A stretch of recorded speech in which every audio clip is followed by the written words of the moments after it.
سارے مولوی اکٹھے ہو کے گئے نہیں عمران خان سے جھوٹ کی تصدیق کریں نہیں گئے سارے. ایک کہنے لگا مولوی کہنے لگا بھی عبدالستار خان نیازی رحمت اللہ علیہ وہ بھی نیازی تھے تو بھی عمران نیازی ہے وہ بھی ڈٹ گئے تھے تو ڈٹ گئے رہ گئے کمینے تینوں پتہ ہی نہیں ہے وہ ختم نبوت تے ڈٹے ہوئے سن یہ تو کرسی امریکہ کی غلامی تے ڈٹے ہوئے تو وہ بارے ملا رہے انہوں نے. نیازی صاحب کفر کا حضور کا نام ہے نبی الماہی کفر کو مٹانے والا نبی حضور کا نام ہے. نبی السیف تلواروں والا نبی نہیں ہے حضور کا نام. نبی الحلوہ حلوے والا نبی نہیں ہے.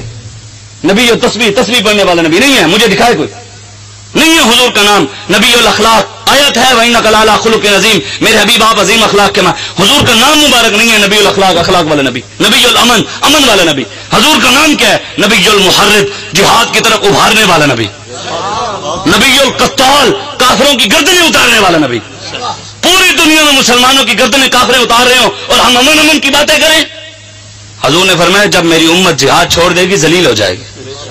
ذلیل ہو نہیں رہے ہیں کوئی عزت نہیں ہے. جس علاقے میں دیکھیں جتھے وڈیرا بیٹھا ہے بس وہ اپنی وڈیرے پن چلا رہا ہے. کوئی غریب ہوتی آنکھیں جاگ پاوے تھانے کوئی ان کی آنکھوں میں آنکھیں ڈال لیں. میں کہ اسی کسی دے کانے نہیں کوئی ہوئے گا کانا اسی صرف رسول اللہ دے غلام ہاں. ہماری گردنیں کسی کے آگے نہیں جھکتی. ہماری گردن اسی کے آگے جھکتی ہے. جب ہم اس کے آگے جھکتے ہیں وہ ہمیں کسی اور کے آگے نہیں جھکنے دیتا. یہ ایک سجدہ جسے تو گراں سمجھتا ہے 1000 سجدے سے دیتا ہے آدمی کو نجات. یہ در در پہ جھکنے سے بہتر ہے اس کے آگے جھکو پھر وہ آپ کو کہیں جھکنے نہیں دے گا. لیکن ہمیں باتیں وہ کرتے ہیں جو چائے کی پیالی پہ بک جاتے ہیں. وہ ہمیں باتیں کرتے ہیں جواب دے. میں کہ تیری حیثیت ہے سارے نال گل کرنی. پہلے جا کے اپنے لیڈر نو کلمہ تے سیدھا کرا بعد سارے نال گل کری. پہلے جا کے تو اپنے لیڈر نو ریاست مدینہ پڑھا. ریاست مدینہ میں گردوارے عمر فاروق نے نہیں بنائے. ریاست مدینہ میں مندروں کی تعمیر نہیں ہوئی. ریاست مدینہ میں تاجدار ختم نبوت کے نعرے لگانے والوں پر گولیاں نہیں چلی. ریاست مدینہ کے اندر یہ ظلم نہیں ہوا جو تم نے کیا. ریاست مدینہ کے اندر میچوں کے لیے مسجدیں بند نہیں کرائی گئی. لیکن نہیں مولوی صاحب یہ دیکھیں یہ تو میلاد کا مہینہ تھا آپ نے سیاسی باتیں شروع کر دیں. دین میں تو سیاست نہیں ہے. یہ مذہب علیحدہ چیز ہے سیاست علیحدہ چیز ہے. میں نے کہا ہمارے محسن پاکستان ہے اقبال مصور پاکستان جس نے تصور دیا. میں نے کہا پہلے تو اس سے پوچھتے ہیں نا کہ بتا دین سیاست ہے یا نہیں. اقبال کہتا ہے جلال بادشاہی ہو یا ہو جمہوری تماشا جدا ہو دین سیاست سے تو رہ جاتی ہے چنگیزی. اقبال کہتا ہے پھر چنگیز خان جیسے لوگ آتے ہیں. اگر محمد عربی کا دین ہو تو پھر حضرت عمر کے غلام آ سکتے ہیں اس کے علاوہ نہیں آ سکتے. لیکن میرا ایک سوال ہے کھلم کھلا سب سے جو کہتا ہے نا کہ دین کے اندر سیاست نہیں. مجھے وہ کوئی بندہ عالم ہو پیر ہو دنیا دار ہو جو کہتا ہے دین میں سیاست نہیں مجھے کوئی ایک قرآن کی آیت سنائے جس کے اندر اللہ نے کہا ہو کہ دین میں سیاست نہیں ہے. دکھاؤ دکھائیں. قرآن کے بعد رسول اللہ کا فرمان حدیث ہے. مجھے ایک حدیث لا کر دکھاؤ کہ سرکار نے فرمایا ہو کہ دین کے اندر سیاست نہیں. رسول اللہ کے بعد سیدنا صدیق اکبر نبیوں کے بعد افضل الخلق کے بعد الانبیاء آپ ہیں. آپ کا فرمان دکھاؤ کہ آپ نے فرمایا دین میں سیاست نہیں. حضرت عمر کا عثمان غنی کا مولا علی کا امام حسن اور حسین کا صحابہ کا اہل بیت کا کسی امام اعظم ابو حنیفہ کا دکھاؤ. اعلیٰ حضرت بریلوی کا دکھا دو. اعلیٰ حضرت بریلوی نے تو نعت میں سیاست کی بات کی ہے. آپ فرماتے ہیں ہم اگر حکومت کی بات کریں لوگ کیا کہتے ہیں مولوی سیاسی ہے نا. حکومت کی بات کرنے کو لوگ کیا کہتے ہیں یہ سیاست کر رہا ہے. اعلیٰ حضرت فرماتے ہیں اصالت کل امامت کل سیادت کل ولایت کل حکومت کل.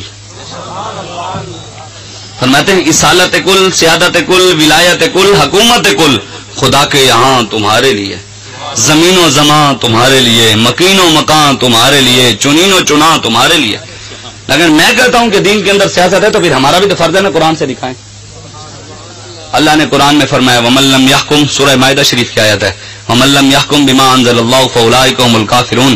اللہ فرماتا ہے میرے حبیب جو قرآن کے مطابق فیصلے نہیں کرتے جو قرآن کی حکمرانی نہیں نافذ کرتے جو دین کی حکومت نافذ نہیں کرتے جو دین مصطفیٰ کو نافذ نہیں کرتے اللہ فرماتا ہے وہ کافر ہیں.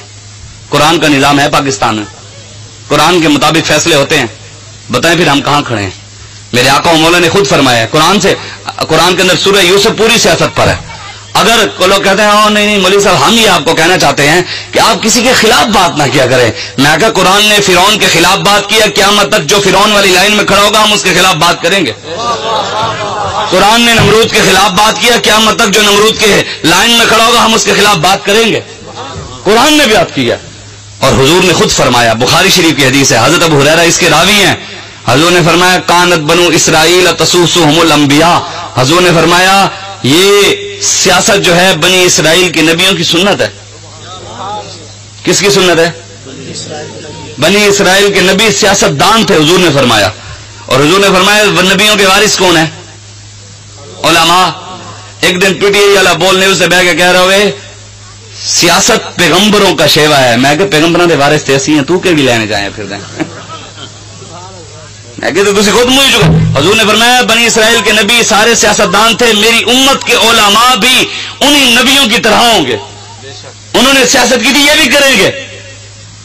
پھر سیدنا صدیق اکبر اسی منبر پر بیٹھ کر آپ نے سیاست بھی کی, عدالت بھی بنائی, وہیں پر بیٹھ کر قرآن بھی سنایا, وہاں پر بیٹھ کر مسائل بھی حل کیے, تجارت کے مسائل بھی بتائے, وہاں پر بتایا کہ سود اللہ نے, حضور نے لعنت فرمائی. حضور نے فرمایا فتاوی رضویہ میں ہے, اعلیٰ حضرت فرماتے ہیں جو بندہ سود کا 1 درہم کھاتا ہے وہ اس بندے سے بھی بدتر ہے جو بندہ اپنی ماں کے ساتھ 36 بار زنا کرے. او تو لے کے تھلے تک سارا سود کا کاروبار چلا رہے ہیں, کرنٹ پاکستان رحمت کی. یہ اٹھنا پڑنا ہے آپ کو. یہ نہ ہو, امام حسین نے فرمایا تھا میدان کربلا میں, آپ نے فرمایا تھا اگر ایسا وقت آ جائے ظالم حکمران تمہیں سر نہ اٹھانے دیں اور دین اس وقت تمہیں سر جھکانے نہ دے, امام حسین نے فرمایا تیسرا راستہ گردن کٹوانے کا ہے. گردن کٹوا دینا, ظالموں کے سامنے سر نہ جھکانا. ہم سر جھکانے والوں میں سے نہیں, ہم اٹھانے والوں میں سے ہیں. لیکن سر ان کے جو ظالم ہیں, جو اللہ اور اس کے رسول کا غلام ہے, اس کے سامنے ہم ایسے کریں, اس کے سامنے ہم جس کو بھی ہو. میں جو حدیث سنا رہا تھا, حضرت حذیفہ فرماتے ہیں حضور نے فرمایا مستقبل میں حکمران آئیں گے, وہ جھوٹ بولیں گے, وہ ظلم کریں گے, جو ان کے جھوٹ کی تصدیق کرے گا. جھوٹ کی سارے مولوی اکٹھے ہو کے گئے نہیں عمران خان تھے جھوٹ کی تصدیق کریں, نہیں گئے سارے. ایک کہنے لگا, مولوی کہنے لگا بھی عبدالستار خان نیازی رحمت اللہ علیہ, وہ بھی نیازی تھے, تو بھی عمران نیازی ہے, وہ بھی ڈٹ گئے تھے, تو ڈٹ گئے. اگر کمینہ تینوں پتہ ہی نہیں ہے وہ ختم نبوت تے ڈٹے ہوئے سن, یہ کرسی امریکہ کی غلامی تے ڈٹے ہوئے تھے, تو وہ بارے ملا رہے انہوں. نیازی صاحب رحمت اللہ علیہ نا, باوری رحمت اللہ علیہ فرماتے تھے, سناتے تھے کہ نیازی صاحب جب پگڑی پہنتے تھے نا تو آپ کی پگڑی کا ترا جو تھا نا وہ کھڑا ہوتا تھا, مایا لگا ہوا ترا.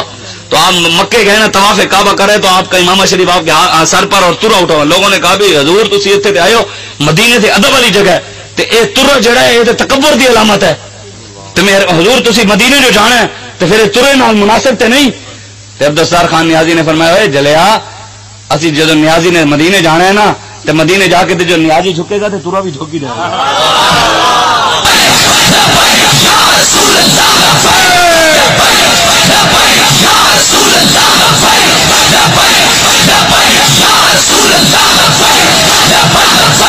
عبدالستار خان نیازی رحمت اللہ علیہ کو نا ایک پولیس والے نے نا, آپ کو پتا ہے ان کو اکڑ تو بڑی ہوتی ہے, ہاتھ باندھ کے نا انہیں کہا مولوی میں سنیا ساری زندگی تو تحریکیں چلاتا رہا ہے. کیا کہا؟ میں نے سنا کہ تو ساری زندگی تحریکیں چلاتا رہا ہے. نیازی صاحب پھر نیازی صاحب تھے, یہ جڑے مولوی نہ تھے کہ جھکے کھڑے نا نیازی نوں ملان لگے. یار دیکھو نا کیڑے تسی استدلال کرنے لگے ہوئے. عبدالستار خان نیازی نے اس پولیس والے کو پتا کیا کہا ہوئے گئے, فرمایا آپ نے یہ نیازی نے تحریکیں چلائی ہیں تو میرے سامنے آج تو وردی پہن کر کھڑا ہے. اگر نیازی نے تحریک نہ چلائی ہوتی نا تو آج انارکلی بازار لاہور میں کسی انگریز کے کتے نے لا رہا ہوتا. تو یہ شکر ادا کرو کہ امیر المجاہدین علامہ خادم حسین رضوی مرزائیوں کے خلاف کھڑے ہوئے ہیں, فیض آباد جا کر ختم نبوت پر پہرا دیا ہے, نہیں تو آج ہر گلی میں مرزائیت عام ہوتی. ہم شکر ادا کریں, آج ان کے ساتھ ملایا جا رہا ہے. حضور نے فرمایا کہ وہ علماء ان کے وہ اس وقت لوگ جو ان حکمرانوں کی تصدیق کریں گے جھوٹ کی بھی یہ سچ بولتے ہیں, یہ عاشق رسول ہیں, جس سے بڑا عاشق کوئی نہیں ہے. حضور نے فرمایا اس کے جھوٹ کی تصدیق کریں گے اور ظلم میں ان کی مدد کریں گے. یہ مدد ہوئی نا, انہوں نے 34 بندوں پر گولیاں چلائیں, پھر مولوی پیر ان کے ساتھ کھڑے ہو گئے تو ان کے ظلم میں شریک ہوئے نا. عمران نے جو مندر بنوائے, جو مولوی ان کے ساتھ کھڑے وہ مندر بنانے میں شامل ہے نا.